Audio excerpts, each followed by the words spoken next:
Some of you might not actually know this, but in Cinema 4D it's possible to animate geometry using effectors, even if they're not part of a cloner, if they're not being cloned.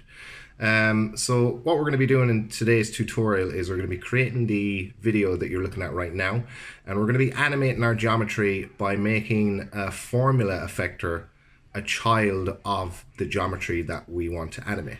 So let's get started on this. Here we go.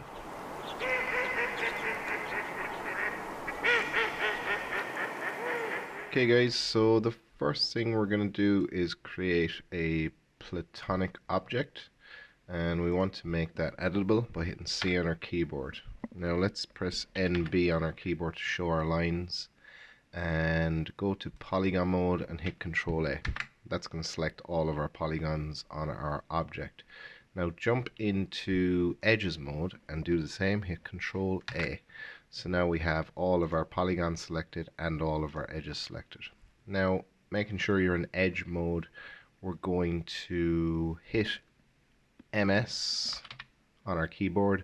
That's going to open up our bevel tool, and we're just going to hover over one of our edges here and just click and drag. Now we're going to set the offset of this to about 3 centimeters. Okay, cool. Now once you have that done, what you can do is actually just rename this object to be shell. So this is going to be obviously the shell of our object, and let's hold down Control and drag this down, and we can call this one body. That'll be the body, the inner pink part from our video at the start. So let's just hide this body object off by holding down Alt and clicking on these two circles, not once but twice. That'll hide off that body object, and now we can go back to working on our shell object. So if we select our shell object, and if we go back to polygon mode, Cinema 4D remembers the previous selection we had set on polygon mode. So now if we just hit delete, we can get rid of all those polygons. Now what we want to do is we want to select all of the remaining polygons on our shell object. So hit Control A, make sure your polygon mode is selected. Control A to select all of the polygons in our shell object. And now we're going to hit D on our keyboard. That's going to open up our extrude tool. And making sure the create caps is ticked, we can then hold, click and drag, and we can bring this out, extrude it out. We're going to set it to an offset of about 2 centimeters. Okay, and one more thing we want to do with our shell is we want to hit I on our keyboard to open our extrude inner tool, and we're going to hover over any of these faces, and we're just going to click and drag, and we're going to set the offset of this to be about 2 centimeters. Now we want to hit D on our keyboard to open up our extrude tool again, and hover over any of these selected faces and just click and drag, and we're going to make sure that we're extruding outwards. We're going to set this to an offset of about 3.5 centimeters. So that's going to give us a nice interesting shape once we've added it to a subdivision surface object. So we can actually do that right now. So with your shell object selected, hold down Alt. Holding down Alt will automatically add our shell as a child of our subdivision surface. So then let go of that, and there we have it. So what we want to do in our subdivision surface is set the subdivision editor to 5, and the same with the subdivision renderer. Now let's turn off our lines because it's not very easy to see with all those lines. So just hit NA on your keyboard to go into ground shading. And now we can see our object, and it's looking pretty cool. It's a fairly interesting looking object. Okay, so I want to turn off my grid for now, and now we can start working on our body. So let's turn on the visibility here by holding down Alt and just clicking on those two circles. And if we select our body object, you'll see that our previous selection is still active. So we can turn off our shell just so you can see what I mean. So our previous selection is still active there. So let's turn back on our shell. And now I want to extrude out the selected faces. So my extrude tool is already selected. I'm just going to hit D on my keyboard anyway. And we're going to click and we're going to drag these out to about 15 centimeters. So set the offset there to 15 centimeters after you clicked and dragged out. Now hit I on your keyboard to open up the inner extrude tool, the extrude inner, and we're going to click and drag inwards to about 7 centimeters. And we're going to do the same again. Click and drag inwards. This time we're going to go to about 6.5 centimeters. Now we want to hit D on our keyboard to open our extrude tool, and this time we're going to extrude inwards, but we need to make sure the create caps is turned off, and let's extrude that inwards to about minus 12 centimeters. Now we're going to again hit I on our keyboard to select our extrude inner tool, and we're going to bring this in to about, let's say, 3 centimeters, and we're going to do the same again. We're going to go to about 4 centimeters the second time round, and then we're going to hit D on our keyboard one more time, and we're going to extrude this face outwards. We're going to go to about 30 centimeters on the offset on that. Okay, so all we need to do now is to select our body object and holding down Alt create a subdivision surface. And now we're getting this really interesting shape that's inside of our shell. So that's what it looks like without our shell. And if I turn on our shell, that's it there. So that's looking pretty cool. We need to make sure to set our subdivision surface, set the subdivision editor here to be 5 and do the same for the subdivision renderer, just to smoothen everything out. Okay, so now I want to create some animation for our, whatever you'd call these parts. This is our body, so we're going to be creating an animation for our body. So I'm going to create an effector, a formula effector, and I'm going to add it as a child to my body object. Then I'm going to go to my deformer tab, and I'm going to set the deformation here to polygon.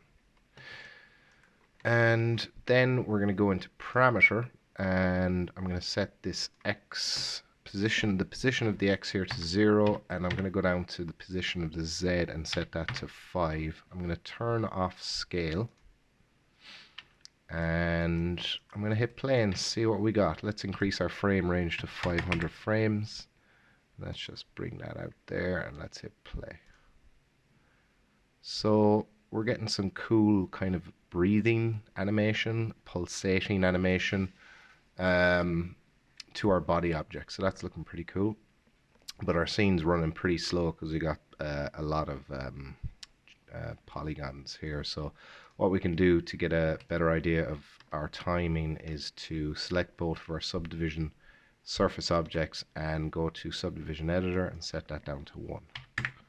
So now we get a much more accurate idea of our animation timing. And if we do a render to picture viewer, we're still going to get a smooth render because our subdivision render is still set to 5. Okay, so that's looking pretty good. I want to slow down the speed of that. So if we go into formula here, go to effector, and let's set the project time to be about 0.6. I hit play again on that. Yeah, that's slowed down nicely. So that's looking a bit better. And also I want to get everything I've created. Select the first object in the object manager here, go down to the last one, hold down shift and click, then just hit Alt G to add everything to a null. And I want to right click on this null, go to Cinema 4D tags, and I want to create a vibrate tag, or add a vibrate tag onto that. Now this is going to allow us to create some random movement and rotation for our object. I'm just going to call this pulse. And with our vibrate tag selected, we can enable position. Let's set the amplitude here to be about 30. We'll go for 60 on the second one, and we can go for, let's say, 90 on the last one. Let's set the frequency here to be about 0.2. Okay, so let's also enable rotation. We can go for, let's say, 90 here. I'm just kind of typing in random enough values to be fair. And frequency, again, I'm going to go 0.2 on that. I'm actually going to go down to 0.1 for the frequency on the rotation there. Cool. Okay, I'm happy enough with how that's looking. So finally, we want to set up our materials and our lighting. So we're going to be using global illumination for this. So let's create a sky object. And I'm just going to pause this and go back to the beginning. So I want to add a HDRI image to this sky object. So go into your content browser, and there's a good few to choose from in presets, in prime, and presets again, light setups, and HDRI. So Cinema 4D has a library of HDRIs that you can use. So I've been looking at this earlier, and this one is going to work pretty well for the look that I'm trying to achieve. So I'm just going to drag that onto my sky object. Also, I'm going to make sure that our sky object is invisible to our camera. So I'm going to add a compositing tag, and I'm going to make sure scene by camera is turned off. And I want to go into my render settings, and I'm going to turn on global illumination on that. Okay, so with that done, we can just do a quick render to picture viewer. And you can see that our global illumination is working as it should be. And okay, so now we can create some materials for this. So let's double click on our materials panel here, and I'm going to call this one shell. I'm going to add it onto my shell object. And I'm going to select both of my subdivision surface objects and bring this subdivision in the editor up to 5 so we get a better idea of what we're doing here. Now I'm going to open up this shell material, and I want to set the color of this to be a nice greenish color. And so RGB values are 51, 204, and 16 on that.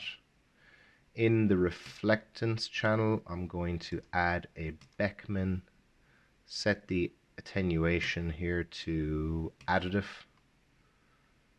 and I'm going to set the layer Fresnel here to be dielectric, and for the preset I'm going to use plexiglass. Okay, so I'm going to duplicate this material by holding down Control and just dragging that out. I'm going to call this one body, and I'm going to add this to my body object. Now let's open this up, and we can go for a nice pink color for this. So the RGB values here, 222, 18, and 174. And for the reflectance, it's going to be a Beckman again, and we're going to go down to layer for now. This time we're going to set the preset to PET. And now let's just get a nice angle on this.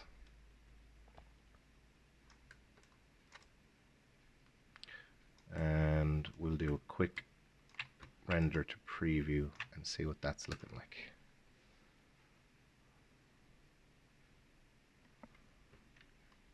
Okay, so that's looking pretty cool. See if we can get a better angle on that. Yeah, so I'm going to try this because I want my specular highlights to kind of be mainly along the rim of my pulse object. So let's try and render this and see what that looks like. Yeah, so that's looking much darker than our previous render. So that's actually closer to the look I was going for.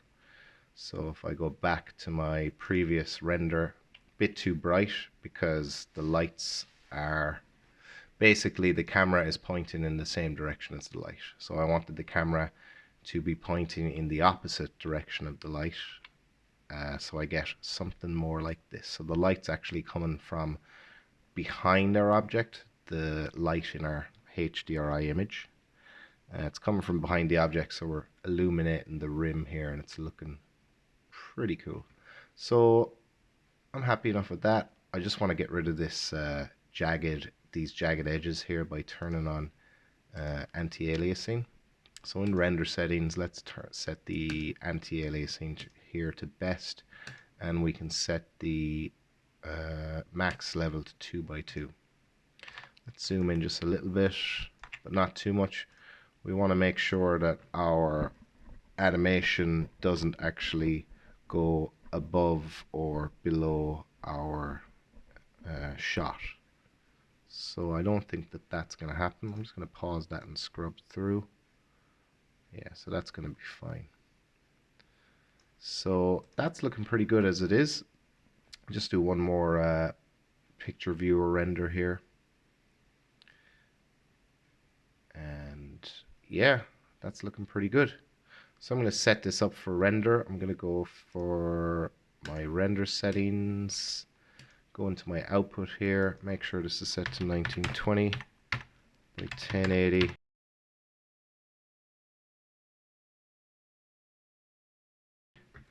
And I want to set a destination for this. I'm going to make sure it's set to PNG, exported to a PNG sequence, and I'm going to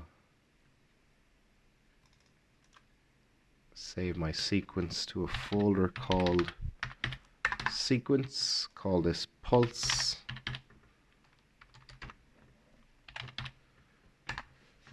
And I'm going to make sure alpha channel is ticked, because once this is rendered out, you can bring it into After Effects and you can add it to something like this. I created this using the particle system inside of After Effects.